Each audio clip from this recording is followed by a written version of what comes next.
Hi everyone. तो आज युक्ता ma'am और मैं आपको घुमाने वाले हैं अपना प्यारा ईसरल गुरुकुल, जो भारत की सबसे पावरफुल ऑफलाइन कोचिंग है, जिसकी फीस मैम इंग्लिश मीडियम की मात्र 75,000 75,000 है लोएस्ट एवर, और हिंदी मीडियम की सिर्फ 50,000 है। इसका कारण है कि इस साल बच्चों के लिए बहुत तकलीफ भरा रहा है। भाई पहले नीट हुआ, फिर उसके बाद वो लीक हो गया, फिर वो अब रीनीट हो गया। तो इस चीज़ को ध्यान में रखते हुए बच्चों के ऊपर हर तरीके से ईसरल हेल्प करे, तो उसका एक पहला कदम था कि फीस एकदम लोएस्ट रख ली जाए, पर फीचर डबल कर दिए हैं। ठीक है, इस बार मैम लोगों ने और सर लोगों ने, हमारे प्यारे प्यारे टीचर्स ने, जिनके पढ़ाए हुए बच्चों की 1 आई है, 3 आई है, 5 आई है, 8 आई है, 9 आई है, 10 आई है और 7 भी आई है। 7 भी आई है। बहुत सारे टीचर्स आपको इसमें वो पढ़ाएंगे। सारे टीचर्स यही आपको पढ़ा रहे होंगे ऑफलाइन बैच में, इंग्लिश मीडियम में या हिंदी मीडियम में। ठीक है, तो इनकी इस बार की मेहनत से बच्चों के 705 आए हैं, 700 आ रहे हैं, 690 आ रहे हैं, 685 आ रहे हैं, 671 आ रहे हैं, और इसके नीचे तो खैर बहुत सारे ही लाइनें लगी हुई है। तो अब क्या क्या फीचर्स होने वाले हैं, आप कहाँ पर पढ़ रहे होंगे, कैसे होगा, ये लोग कैसे पढ़ाने वाले हैं, इस बार क्या स्पेशल होने वाला है, क्योंकि पेपर सीबीटी मोड में होने वाला है पहला। तो आप जब यहाँ आओगे कोटा में, तो आपको हम 250 करीब सीबीटी टेस्ट ले रहे होंगे, जिसमें चैप्टर वाइज टेस्ट भी होंगे। तो हर एक चीज़ के ऊपर डिटेल जानते हैं। मेंटरशिप कैसे होने वाली है, फिर डाउट सॉल्विंग कैसे होने वाली है। तो नए बैचेस जो हैं वो 5 जुलाई और 12 जुलाई से आने वाले हैं। डिटेल में समझते हैं, आपको मटेरियल भी दिखाएंगे, क्या क्या स्पेशल मटेरियल इस बार मिलने वाला है। तो हर एक चीज़ होगी, आ जाओ। तो बच्चों, तुम्हारी क्लास यहाँ पर लग रही होगी इस फ्लोर के ऊपर में। ठीक है, यहाँ पर बहुत सारी चीज़ें हैं, जैसे मेंटरशिप का रूम, डाउट काउंटर, क्लासेस, और सबसे प्यारी जगह जो बच्चों की होती है, मेरी भी जो होती है, कैंटीन। ठीक है, मतलब हर ब्रेक का जो अड्डा बन जाता है वो भी यहाँ पर है। ठीक है, अब चलो तो हाँ, ऑल्सो सर फैकल्टी रूम भी यही है और प्रिंसिपल का रूम भी यही है। तो जब भी चाहो, जितने टाइम भी चाहो, टीचर्स, गुरुकुल प्रिंसिपल, मेंटर से सबसे मिल सकते हैं बच्चे। और गुरुकुल प्रिंसिपल्स भी जो हमारे हैं वो भाई बहुत ही हाईली क्वालिफाइड हैं। उन्होंने बीटेक किया है अपना बिट्स से, फिर एमटेक और पीएचडी किया है आईआईटी कानपुर से, और पिछले 37 ईयर्स से वो बच्चों को पढ़ा रहे हैं, बच्चों के साथ मिलकर। मतलब उनकी पूरी लाइफ जो है वो बच्चों के अराउंड ही बीती है। तो वो तुम्हारे को पूरे साल भर गाइड करने वाले हैं, और वो बहुत ही प्रेम मोहब्बत से, बहुत अंडरस्टैंडिंग हैं, बहुत केपेबल हैं, और हर बच्चे का बहुत अपने अच्छे से ध्यान रखते हैं। तो आ जाओ, चलो क्लास में चलते हैं। हो सकता है शायद तुम्हारी क्लास इसी क्लासरूम में लगे, मोस्ट प्रोबेबली, शायद हो भी सकता है। तो भाई इस क्लासरूम में बहुत सारी चीजें हैं जो बहुत स्पेशल हैं। जैसे कि पहले अगर हम देखेंगे तो स्मार्ट बोर्ड है भाई इस क्लासरूम में। तो उसका एडवांटेज क्या मिलता है, देखो वो मैम से पूछते हैं कि कई बार क्या होता है कि जैसे बच्चे क्लास में नहीं आ पाते। ठीक है, वैसे तो मेंटर आ जाएंगे तुम्हारे घर पे। वैसे भी एक लाइन बहुत फेमस है कि क्लास आ जाओ, नहीं तो ईसरल के मेंटर्स हॉस्टल तक पहुंच जाएंगे। पर फिर भी साल में 1-2 दिन तो ऐसे emergency, health, there are multiple days. तो उसकी सर जो क्लास में लिखते हैं, एक तो इसमें पढ़ने में बहुत मजा आता है, क्योंकि बहुत, जैसे मैं बायो की टीचर हूँ तो मैं बताऊँ, अतरंगी डायग्राम, अतरंगी कलर से हम डायग्राम बना सकते हैं। दूसरा, यहाँ पर जो लिखा, पहले तो क्या होता था सर, मैं अपने बता रही हूँ, 2013 की बात, लिखवाया टीचर ने, रब लिख पाए तो ठीक, नहीं लिख पाए तो खत्म, टाटा बाय बाय। और कोई सर नोट शेयर भी नहीं करता था, नहीं करता। लेकिन अब है कि आपकी ये पीडीएफ फॉर्म में अपलोड हो जाएगी आपकी ऐप पर। मतलब जिस दिन क्लास होती ना, उस दिन बेटा हम नोट्स अपलोड कर देते हैं कि क्लास में अगर आप गलती से कुछ लिख भी नहीं पाए तो वो आप लिख लो। और दूसरी बात, सारी क्लासेस रिकॉर्ड हो रही हैं, तो आपकी जो भी क्लासेस हैं वो आपको सेम डे आपकी ईसरल की ऐप पर अपलोडेड मिल जाएगी। तो अगर गलती से क्लास छूट भी जाए तो आप सेम डे पे वो कर सकते हो। ऑल्सो सर रिकॉर्डिंग भी है ना। तो बहुत सारी चीजें आपको यहाँ पर मिल रही है। साथ में इसका एक एडवांटेज और है कि भाई जैसे फिजिक्स के कुछ चैप्टर हैं, उनमें अगर एनिमेशन दिखाया जाए तो बहुत इजीली विजुलाइज होता है। बायो में ऐसे हैं भाई, अब हार्ट मेरे को चलते हुए दिखाना है, तो अब मैं कितना भी अच्छा ड्रॉ कर लूं नहीं दिखा सकता, बट इसमें वो चीज हम दिखा सकते हैं। तो ये स्मार्ट क्लासरूम होने से बच्चों को बहुत एडवांटेज मिलता है। मैम का जो पिछले साल का एक बच्चा है जिससे 474 पे ड्रॉप ईयर लिया था 2025 में, ऑफलाइन का अपना जो बच्चा है हर्ष, उसके अभी 660 नंबर आ रहे हैं। उसकी भी जर्नी समझेंगे। उसने कोई क्लास मिस नहीं करी थी भाई, ये उसकी सबसे बड़ी ताकत है कि वो पूरे टाइम रेगुलर था। तुम भी क्लास मिस मत करना। क्लास मिस करोगे तो क्या होगा अभी वो डिटेल में और बताएंगे। बट तुम्हें भारत की बेस्ट गाइडेंस मिलने वाली है, बेस्ट मटेरियल मिलने वाला है। तो आज आप समझते हैं कि पूरा सिस्टम काम कैसे करता है। फिर हर एक रूम को देखेंगे जहां पर तुम्हारा अगला 1 साल बीतने वाला है। ठीक है, आ जाओ। तो भाई तुम्हारी क्लास यहीं लगने वाली है, बढ़िया एसी भी चल रहा है, मस्त ठंडक है ना। तो बहुत ही ऑसम एक्सपीरियंस तुम्हारा रहेगा। और अब मटेरियल वगैरह के बारे में और मेंटरशिप वगैरह के बारे में, ये सब के बारे में भी समझते हैं। सर उससे पहले आप मुझे बताओ, ईसरल गुरुकुल बाकी अदर इंस्टीट्यूट जो कोटा में उससे कैसे अलग है? देखो, पहली बात तो टीचर्स, आपको एयर 1, 3, 5, 7, 8, 9, 10 पढ़ाने वाले टीचर्स एक बैच में नहीं मिलने वाले हैं कोटा में कहीं पर। दूसरा, स्टेबल टीम, जो आपको शुरू में पढ़ा रहे हैं वही आपको लास्ट तक पढ़ाएंगे, पूरी मेहनत से पढ़ाएंगे, एक एक चैप्टर पढ़ाएंगे। तीसरी चीज, बाकी सब जगह पर क्या होता है कि बहुत भीड़ होती है। हमने ये डिसाइड कर रखा है कि ई सरल के ड्रॉपर बैच में नीट के अंदर 2 बैच इंग्लिश मीडियम के खुलेंगे और 1 बैच हिंदी मीडियम का खुलेगा बस। इसके बाद एडमिशंस क्लोज कर देंगे, क्योंकि ई सरल हर बच्चे के अंदर एक डॉक्टर देखता है। ऐसा नहीं है कि जिसके पहले 550 आए या सिर्फ 500 प्लस आए उन्हीं बच्चों के एडमिशन लेकर उनको एक अलग से किसी बैच में डाल दिया, सारा ध्यान उन पर दे रहे हैं, बाकी बच्चे तो ठीक है अगली बार भी ड्रॉप ईयर लेकर फिर हमारे पास आ जाएंगे। नहीं भाई, हम ये मानते हैं this is your last attempt. आप ये आखिरी बार नीट का एग्जाम दे रहे हो, आपको हमें इसी एग्जाम में पहुंचाना है, इसी एग्जाम में हम आपको क्लियर करवाना चाहते हैं। जैसे आप हर्ष का एग्जाम्पल है, 474 से 660, सोनल हो गई अपनी 379 से वो बच्ची 606 पर पहुंचे। और ऐसे इतने सारे बच्चे बेटा इस बार जिन्होंने 200, 250, पौने 300 नंबर तक का जंप किया है। मतलब 25 के टफ पेपर से रीनीट 26 के टफ पेपर में उन्होंने इतना जंप कर लिया। तो उसका एक बहुत बड़ा कारण यह है कि टीचर जान छिड़कते हैं हर एक बच्चे पर। और पहले क्या होता था कि कुछ एक सीक्रेट मटेरियल हुआ करता था और कुछ एक सीक्रेट बैचेस हुआ करते थे। वो टॉप लेवल का टफ मटेरियल सिर्फ गिने चुने 30-40 बच्चों को करवाया जाता था पूरे इंस्टीट्यूट में मिलाकर, क्योंकि उन्हीं से वो टॉप 100 के पोस्टर छपने होते थे। बाकी सब अपनी जाने खुद जाने। पर ई सरल ने ये चेंज किया कि हर वो बच्चा जो मेहनत करने के लिए रेडी है उसको वो मटेरियल का एक्सेस मिलता जाएगा जैसे जैसे वो पीछे का होमवर्क अपना क्लियर करता जाएगा। तो केयर अगर हम बोले ना रियल सेंस में एवरेज बच्चे को, या इनफैक्ट जो बच्चा टॉपर भी है उसको अगर रियल सेंस में बेस्ट टीचर्स और बेस्ट केयर कहीं मिल रही है तो वो ई सरल में आज की तारीख में मिल रही है। एंड ऑल्सो बेस्ट मटेरियल भी।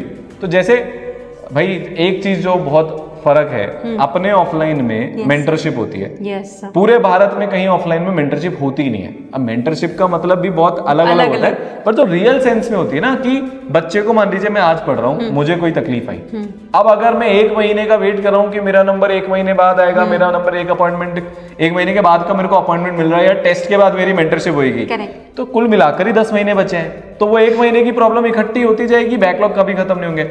अब ई सरल में क्या हमने चेंज लाया कि आप जिस फ्लोर पे पढ़ रहे हो ना बेटा, इस फ्लोर पे, इसी फ्लोर पे आपके मेंटर्स का रूम भी है। तो क्लास का ब्रेक है, आप तुरंत चले गए, मेंटर से बात कर ली, आपकी प्रॉब्लम वहीं के वहीं रिजॉल्व होगी। टीचर्स इसी फ्लोर पे हैं, आपको कोई प्रॉब्लम टीचर से डिस्कस करनी है, ऐसा नहीं कि टीचर से भी अकेडमी की डिस्कस करेंगे। हर तरीके से जहां पर आप फंस रहे हो, क्वेश्चन नहीं बन रहे हैं, टेस्ट में नंबर इंप्रूव नहीं हो रहे हैं, टाइम टेबल नहीं बन पा रहा है, मोटिवेशन बार बार ऊपर नीचे हो रहा है, नीट ड्रॉपर के लिए तो लगातार मोटिवेटेड रहना फिजिक्स केमिस्ट्री बायोलॉजी से भी बड़ा चैलेंज। आप हर्ष की बात जैसे मेरे को बता रहे थे, तो उसको कैसे मेंटर्स ने हेल्प करी, क्योंकि उसकी पूरी जर्नी आपने पिछले 1 साल में देखी है।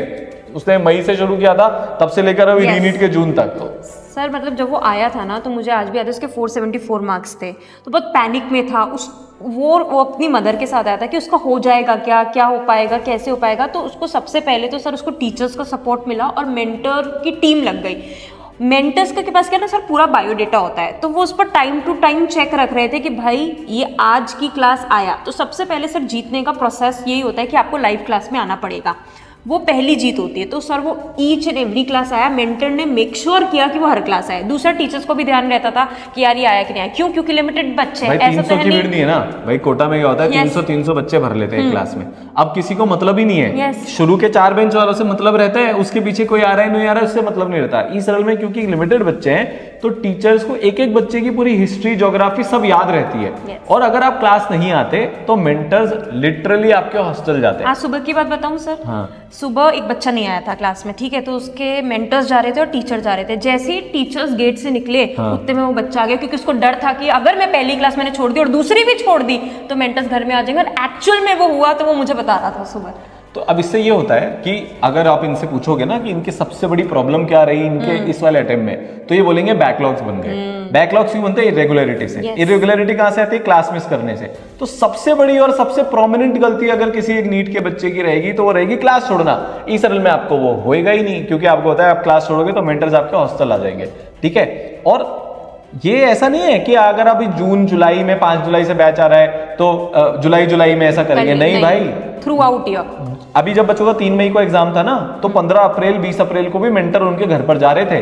तो जब तक आपका नीट एग्जाम नहीं हो जाता, हम इंश्योर करेंगे कि आप एक एक क्लास में आ रहे हो। इसलिए मैं तो हमेशा बोलता हूं, अगर आप अपने करियर के प्रति सिंसियर हो, सीरियस हो, एक सच्चे एस्पिरेंट हो, तभी इसरल में आना बेटा, क्योंकि यहां पर पढ़ाई करनी ही पड़ती है, कोई ऑप्शन ही नहीं है उसके अलावा। ठीक है, अब क्या होता है, पहले चलो हमने क्लास में उसको बुलाना इंश्योर कर लिया। अब इसके बाद आता है होमवर्क। अब होमवर्क में मल्टीपल लेवल की बच्चे प्रॉब्लम फेस करते हैं। पहले तो करते ही नहीं है, एक थ्योरी का बहुत कीड़ा होता है कि चलो ऑफलाइन भी थ्योरी पढ़ ली, थोड़ा सा भी कुछ नहीं समझ में आया तो इधर से भी थ्योरी पढ़ ली, उधर से भी, तो तुम्हारा सिलेक्शन नहीं होगा। जितने भी बच्चे हैं, 705 वाला हो, 700 वाला हो, 690 वाला हो, 685 हो, 680 हो, 671 हो, इन सारे बच्चों ने एक सोर्स को पकड़ कर रखा, उससे अपनी पूरी थ्योरी करी, तब जाकर क्वेश्चन करने का टाइम मिलता है। तो अब इसरल का एक एक बच्चा होमवर्क कर रहा है कि नहीं कर रहा है, इसलिए मैम अपन हर बच्चे को ये शक्तिमान कार्ड देते हैं, जिसमें ये जैसे ये हर्ष का शक्तिमान कार्ड है, ठीक है, जिसके 660 आ रहे हैं। आपने ये भरना होता है कि भैया आपके नोट्स हो गए क्या, कंप्लीट है कि नहीं, कंप्लीट है कि नहीं है, आपने सीपीपी कंप्लीट है कि नहीं है, एक्सरसाइज 1 कंप्लीट है कि नहीं है, 2 और जितना भी आपको होमवर्क मिला है सारा का सारा कंप्लीट है कि नहीं है। उसके बाद मेंटर साइन करते हैं। तो एक एक बच्चे की होमवर्क चेकिंग होती है। अब जैसे मान लो इनका 5 जुलाई से बैच है या 12 जुलाई से बैच है, अब ये आ गए, अब इनको पहले से शेड्यूल चला जाएगा, भैया 25 जुलाई को होमवर्क चेक होगा। अब 25 जुलाई को होमवर्क चेक होगा, हर बच्चे के मन में दुगदुगी मच गई कि भाई मेरे आसपास और भी लोग बैठे हुए हैं, अगर मेरा होमवर्क कंप्लीट तो बेइज्जती हो जाएगी। तो इस तरीके से बच्चा होमवर्क करना सीखता है। एक बार जब वो होमवर्क करता है तो उसके मार्क्स आने शुरू होते हैं, मार्क्स आने शुरू होते हैं तो कॉन्फिडेंस आता है, फिर तो नहीं रोकूंगा ना हाथ पकड़ के तो भी वो बच्चा होमवर्क करेगा। दूसरी प्रॉब्लम क्या होती है कि ये बायो के पीछे पड़े रहते हैं, बायो पढ़ लेंगे, या उसका उल्टा भी होता है, बायो से बोर हो गए, हमें तो एनसीईआरटी की लाइन का पेज नंबर और उसके कौन सी लाइन में कौन सा वर्ड है वो भी याद हो गया, तो बायो नहीं करते। कोई फिजिक्स इग्नोर कर रहा है, मैक्सिमम फिजिक्स इग्नोर करते हैं, और आजकल तो केमिस्ट्री भी इग्नोर करने लायक बेटा बची नहीं है, क्योंकि जो केमिस्ट्री ने रंग बदले रीनीट 2026 में, ये भी हो सकता है 27 में टफेस्ट ही केमिस्ट्री हो। तो इसलिए आपको तीनों सब्जेक्ट का होमवर्क बनाया जाता है, जैसे this is physics, this is biology and this is chemistry. तो ऑटोमेटिकली इंश्योर हो गया होमवर्क चेकिंग के थ्रू कि आप तीनों सब्जेक्ट का होमवर्क कर रहे हो। तो इससे याद है मैम, आप क्या क्या होमवर्क में देने वाले हो इस बार के बैच में? सर, तो होमवर्क में हम अपना सबसे पहला मॉड्यूल ई-सरल के मॉड्यूल्स जो बिल्कुल चैप्टर वाइज हैं, इनफैक्ट टॉपिक वाइज है, तो वो करके आने, जो टॉपिक कंप्लीट हुआ उसको करना है।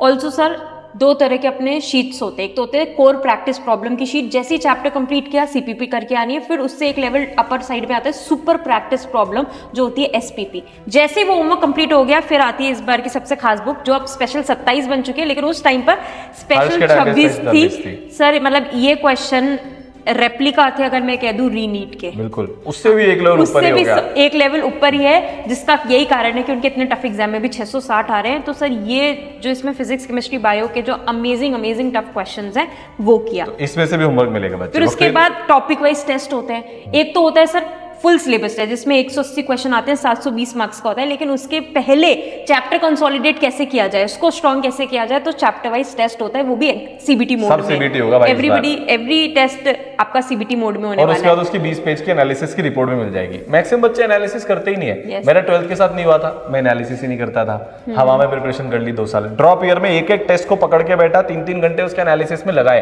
तो मुझे 3 घंटे लगते थे क्योंकि कोई टूल नहीं था। अब वो जो मेरे 3 घंटे थे सिर्फ एनालिसिस करने के, वो हम तुमको 10 से 20 सेकंड के अंदर अंदर तुम्हारी 20 पेज की रिपोर्ट बना कर दे देंगे। तो पर टेस्ट के 3 घंटे तो हमने वैसे ही बचा लिए। उसके बाद डायरेक्टली एक्शनेबल्स अपन बच्चे को दे रहे हैं कि भाई तेरे को ये सुधारना है, ये सुधारना है, ये सुधारना है, ये सुधारना है, ये सब टॉपिक कमजोर है, ये वाला टॉपिक अच्छा है, स्पीड में प्रॉब्लम है, एक्यूरेसी में, सब कुछ तुम्हें बहुत अच्छे से वहां पर मिल जाएगा। सारे टेस्ट जो होंगे वो तो या तो तुम अपने लैपटॉप पर दे रहे होंगे जो चैप्टर वाइज टेस्ट होते हैं, या ई-सरल के कंप्यूटर्स पे दे रहे होंगे, और जो तुम्हारे 3 घंटे के टेस्ट होने वाले हैं उसमें से मेजरली टेस्ट तुम्हारे एकदम एक एग्जाम सेटअप में हो रहे होंगे, जहां पर एक्चुअल लिटरल एग्जाम्स होंगे ना तुम्हारे, एग्जैक्ट वैसे सेटअप में हम तुम्हारे टेस्ट ले रहे होंगे। तो टेस्ट के बच्चों का डर उसमें से निकल जाएगा। और हम यही नहीं रुकते बेटा, हर्ष ने जेई मेन के सिलेक्टेड पीवाईक्यूज भी किए थे। जिस बच्चे के 705 आ रहे हैं उसने जेई मेन के सिलेक्टेड पीवाईक्यूज किए थे। और सिर्फ यही नहीं, उन्होंने बेटा जे एडवांस के भी सिलेक्टेड पीवाईक्यूज किए थे। तो इस बैच के अंदर जो ऑफलाइन कोटा गुरुकुल में बैच है उसमें तुम्हारे को इसमें से होमवर्क भी दिया जाएगा और ये तुम्हारे क्लास इलस्ट्रेशन में भी होंगे। मतलब एडवांस के क्वेश्चन हम तुमसे क्लास में कराएंगे फिजिक्स में और केमिस्ट्री के अंदर। तो अब कैसा भी पेपर आ जाए यू विल बी प्रिपेयर्ड। ठीक है। तो ये सब चीजों में से, और इसके बाद भी भाई रैंक बूस्टर बचे हैं और शक्तिमान क्विज बचे हैं। तो ये 2 लेवल और ऊपर के लेवल का मटेरियल हो गया जो जेई मेन के टफ शिफ्ट और जे एडवांस के, मतलब तुम बेटा एयर 1 के लिए जो सफिशिएंट है वो पूरा मटेरियल यहां पर कर लोगे, ठीक है। अच्छा, अब इसके बाद क्या होता है, चलो ये तो होमवर्क हो गया। मेंटरशिप यही नहीं रुकती बेटा, आपके मेंटर्स फ्लोर पे हैं, आपने उनसे बात कर ली। इसके बाद मैम अपन हर बच्चे का एक बहुत स्पेशल एनालिसिस करते हैं जिसको हम आग एनालिसिस बोलते हैं, ठीक है। तो आग एनालिसिस में आपके क्या होता है कि आपसे बहुत सारे सवाल पूछे जाते हैं। जैसे कुछ एक सवाल मैं पढ़ के बताता हूँ कि भाई आपके स्टडी आवर्स कितने। अब एक तो क्या होता है, बच्चे पढ़ते ही 6-7 घंटे, फिर उनको लग रहा है कि हम 22-23 लाख कंपटीशन का एग्जाम निकालेंगे, अगर तुम 12 घंटे नहीं पढ़ रहे तो तुम्हारा नहीं होगा। तो यहाँ पर वो सवाल पूछे जा रहे हैं। अगर मान लो बच्चे के स्टडी आवर्स कम आते हैं तो मैं, आप, मेंटर्स, बाकी टीचर्स बैठकर एक एक बच्चे के साथ एनालिसिस करते हैं, उसके स्टडी आवर्स बढ़ाने पर बात करते हैं, एक्शनेबल टारगेट्स दिए जाते हैं। अभी बच्चे के पास तकलीफ क्या है कि वो, उसको प्रॉब्लम आ रही है, वो पढ़ नहीं पा रहा। एक तो किसी से पूछ ही नहीं सकता क्योंकि टीचर्स एक्सेसिबल ही नहीं है, या फिर वो एक बहुत लंबे चौड़े ऑनलाइन बैच में पढ़ रहा है जिसमें लाखों बच्चे बैठे हुए, वहां तो कोई ऑप्शन ही नहीं है। अगर वो पूछ भी लेता है तो उसको एक हवा की बात बता दी जाती है। बट इस में बेटा अगर मेंटर तुम्हें ये बताएंगे ना कि 12 घंटे पढ़ने के लिए ये करना है, तो 7 दिन बाद वो तुम्हारा फॉलोअप भी लेंगे कि तुमसे वो काम हुआ कि नहीं हुआ। इसके बाद इसमें ये पूछा जा रहा है कि तुम्हारे डिस्ट्रैक्शन क्या है। इस लेवल पर भारत में कोई ऑफलाइन कोचिंग काम ही नहीं कर रही है आज की तारीख में। बच्चा फोन ज्यादा यूज करता है, लॉक लगा देते हैं। बच्चे के स्लीपिंग आवर्स ज्यादा है। मैंने तो यहां तक भी देखा है कि मेंटर्स बच्चे के साथ सुबह सुबह भागने तक भी गए हुए हैं कि भाई तेरे को नींद ज्यादा आ रही है ना, तो आलसी है, चल मेरे साथ। इस लेवल पर एक एक बच्चे का ध्यान रखा जाता है। भाई उसकी एटीट्यूड कैसा है, उसकी कंसिस्टेंसी कैसी है, एक एक चीज होती है। हर टेस्ट के बाद बेटा तुम्हारे को हम साथ लेकर बैठते हैं एनालिसिस करने के लिए। अभी मैं आपको बताऊं, जस्ट थोड़े दिन पहले भी तो नीट का ड्रॉपर बैच तो चालू हुआ, बट जेई के ड्रॉपर बैच में मैंने एक बच्चे का आज से 1.5 महीने पहले एनालिसिस किया था। उसके नंबर आ रहे थे 120 से 130। अभी जो लास्ट वीक टेस्ट हुआ उसके 210 नंबर हैं। उसको मैंने बुलाकर पूछा कि भाई क्या हो गया ऐसा, तो बोला सर आपने मेरे को टेस्ट एनालिसिस में ये 3 चीजें बताई थी, तीनों मैंने महीने भर इंप्लीमेंट करी, मेरे नंबर बढ़ गए। यही सेम चीज बेटा तुम्हारे साथ होगी, यही सेम चीज हर्ष के साथ हुई थी। ऐसा थोड़ी ना है कि 474 के बाद आकर वो सीधा 670 पे पहुंच गया था, नहीं भाई, धीरे धीरे नंबर बढ़ते हैं। यही चीज 700 नंबर वाले बच्चे के साथ भी हुई थी। तो धीरे धीरे धीरे धीरे करके तुम्हारा पूरा एनालिसिस होगा, फिजिक्स में क्या गड़बड़ कर रहे हो, केमिस्ट्री में क्या कर रहे हो, बायो में क्या कर रहे हो। और सिर्फ यही बातें नहीं होती मैम, इसके अलावा भी बहुत सारे हैं कि क्या सब्जेक्ट तुम्हारा सबसे ज्यादा वीक है, किस सीक्वेंस में तुमने पेपर अटेम्प्ट किया, कितने राउंड में तुमने पेपर सॉल्व किया, क्या तुम्हें टेस्ट प्रेशर फील होता है, क्या तुम एक रात पहले प्रॉपर्ली सोए थे, क्या तुम्हारी 3 घंटे की सिटिंग प्रैक्टिस है। इस लेवल पर एक एक बच्चे का एनालिसिस किया जा रहा है। तो ऑब्वियस सी बात है कि जो बता रहे हैं अगर उसको फॉलो करोगे तो तुम्हारा इंप्रूवमेंट तो बेटा होकर ही रहेगा। ठीक है, अब 2 चीजें और बचती है, इनका रिविजन और इनके डाउट। तो कितनी बार रिवीजन करवाया था मैम आपने इस बार इनका? इस बार हमने सब 4 बार रिवीजन करवाया था। 3 मई के पहले। हाँ, और फिर रीनीट अगर हो गया तो फिर अलग तो उसके 2 बार रिवीजन और।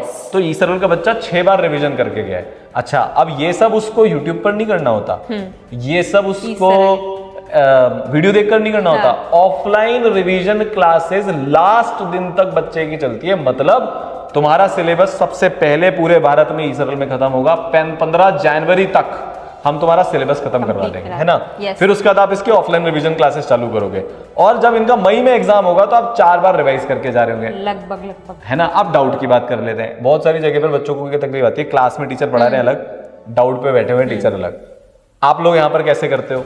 सर हमारा तो सिंपल सा फंडा है, जो टीचर पढ़ाएगा वही डाउट सॉल्व करवाएगा, क्योंकि वो उसको इन एंड आउट जानता है। तो क्लास ली, उसके बाद 15 मिनट का जो स्लॉट होता है उसमें भी टीचर्स अवेलेबल रहते हैं। ऑल्सो सुबह वाले बैच के लिए शाम को हम अवेलेबल रहते हैं, और शाम वाले बैच के लिए सुबह हम अवेलेबल, क्योंकि ये ड्रॉपर बैच है तो इनका ऑफकोर्स सुबह ही बैच होगा, तो इनके लिए हम शाम को खुद अवेलेबल रहते हैं डाउट काउंटर पे। तो देखो इसकी क्या एडवांटेज है, क्योंकि लिमिटेड बच्चे हैं तो हर बच्चे के पास पर टीचर टाइम ज्यादा है डाउट पूछने का, तो तुम्हारे ज्यादा डाउट क्लियर होंगे एज कंपेयर टू पूरे भारत में कहीं पर भी सबसे ज्यादा डाउट तुम्हारे ईसरल में कवर होंगे। तो चलो अब इनको मोटा मोटा समझा दिया मैंने, अब चलो आ जाओ देखते हैं कि ये सारी चीजें है कहाँ पे। आ जाओ।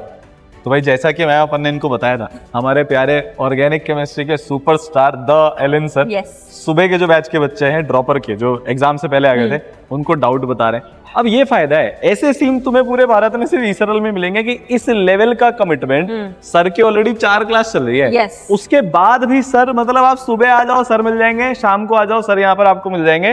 तो भाई साहब यहाँ तुम्हारा डाउट सॉल्व होंगे।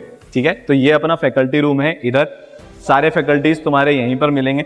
वो पीछे तुम्हारा मेंटरशिप का रूम है, वहां पर तुम्हें तुम्हारे प्यारे प्यारे मेंटर्स मिल जाएंगे। और इतना एक पॉजिटिव एनवायरनमेंट है, मतलब आप जब इस फ्लोर पे आओगे ना तो मैम बच्चे की इच्छा करती है कि नहीं हमें पढ़ना है, yes, कि नहीं हमें अच्छा करना है। और एक सीक्रेट सुविधा भी है, वो भी दिखाएंगे, और वो सुविधा है लाइब्रेरी की। कि भाई देखो क्लास में तुम हो गए, अब बहुत सारे बच्चों को तकलीफ क्या आती है कि हॉस्टल में जाकर टाइम वेस्ट होता है, नींद आती है, बहुत ज्यादा मस्तीखोरी चल रही होती है, आसपास के बच्चे आवाजें आ रही होती है। तो अब यहाँ पर क्या है कि आपको लाइब्रेरी यहीं पे मिल जाएगी बेटा। अब लाइब्रेरी आपको यहाँ मिलेगी तो आप बाकी के 6 घंटे 4 घंटे 5 घंटे की क्लास और बाकी के स्टडी आज आप सेल्फ स्टडी के अपनी लाइब्रेरी में बिता सकते हो। ठीक है, तो आ जाओ अभी बच्चों को कैंटीन और दिखाई जाए, फिर इनको समझ में आ जाएगा कि क्यों इनको सबसे लोएस्ट फीस में सबसे ज्यादा फैसिलिटीज मिल रही है। अच्छा, एक चीज तो अपन बता ही नहीं कि रीनीट के मार्क्स के बेसिस पे अप टू 100% तक की स्कॉलरशिप भी बेटा तुम्हारे पास है। ठीक है, तो ये तुम्हारा पूरा एरिया है। ओहो वाह, अपने जो बच्चे एम्स में गए हैं ये भी बता दो भाई। ESRL के बच्चे जो अभी एम्स में पढ़ रहे हैं ऑलरेडी, एम्स दिल्ली, जोधपुर, भोपाल, पटना, गोरखपुर, कल्याणी, देवघर, बीबी नगर, गुवाहाटी। तो भाई बहुत सारे एम्स और इस बार तो मतलब लाइनें लग जाएगी एम्स की, क्योंकि 705, 700, 690, 685, 680, 71, 660 एंड पता नहीं कितना। तो ये वो वाला एरिया है जहाँ पर दोस्तों के साथ तुम्हारा सबसे बढ़िया प्यारा टाइम बीतेगा। कोचिंग में मैम पढ़ाई तो होती है, बट मेरे को अपने टाइम की कि दोस्ती वाली जो मेमोरी होती है ना, वो भी बहुत अलग होती है, वो तुम्हारी बहुत औसम होने वाली है। ठीक है, तो 5 जुलाई 12 जुलाई से बैचेज है। 75,000 फीस है इंग्लिश मीडियम के लिए, पर अप टू 100% तक की स्कॉलरशिप भी है। 50,000 की फीस है हिंदी मीडियम के लिए। बैचेस बहुत जल्दी भरने वाले हैं, जैसे ही लिमिटेड बैच फुल हुए एडमिशन क्लोज हो जाएंगे। ठीक है, तो मिलते हैं बच्चों, ऑल दी बेस्ट। आ जाओ फटाफट से।